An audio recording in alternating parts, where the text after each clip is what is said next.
আসসালামু আলাইকুম।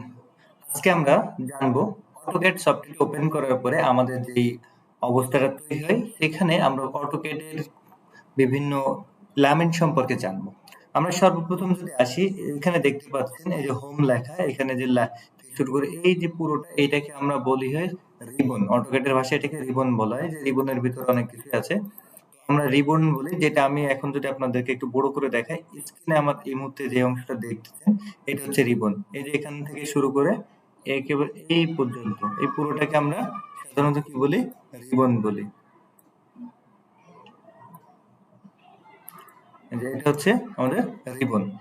আচ্ছা, রিবনের উপরে এই যে ফাইল, এরপরে হচ্ছে এখানে দেখেন এডিট, ভিউ, ইনসার্ট, ফরম্যাট, টুল, এরপরে হচ্ছে draw, dimension, modify, parametric, window, help, express.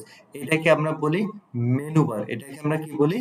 Menu bar বলে থাকি। যেটা এই যে এখানে দেখতে পাচ্ছেন ফাইল, এডিট, ভিউ, ইনসার্ট, টুল, ড্র, ডাইমেনশন, মডিফাই। এই পুরোটাকে আমরা মেনু বার বলে থাকি। আচ্ছা, এরপরে একেবারে কর্নার এখানে দেখেন এই যে এ লেখা আছে লাল কালারের, এইটাকে আমরা বলি হোম অ্যাপ্লিকেশন বাটন, যেটা আমরা এখানে দেখতে পাচ্ছেন। এটা হচ্ছে হোম অ্যাপ্লিকেশন বাটন এখানে যেটা আছে।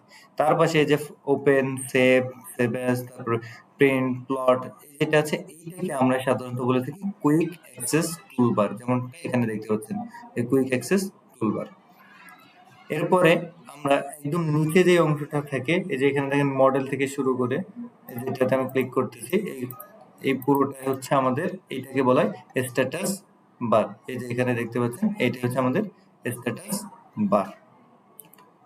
আর যে জায়গাতে আমরা এই ড্রয়িং গুলো করবো, এই যে জায়গাটা দেখতেছেন, এই যে এখানে আমার কার্সরটা আছে, এইটাকে আমরা সাধারণত আমাদের ওয়ার্ক স্পেস বলি, যেখানে আমরা ডিজাইনটা করে থাকবো। এই যে এইখান থেকে একেবারে শুরু করে এই যে পুরো যেটা দেখতেছেন, এটা হচ্ছে আমাদের ওয়ার্ক স্পেস। আমরা এখানে কাজ AutoCAD এ যা আঁকানো এখানে আঁকাবো।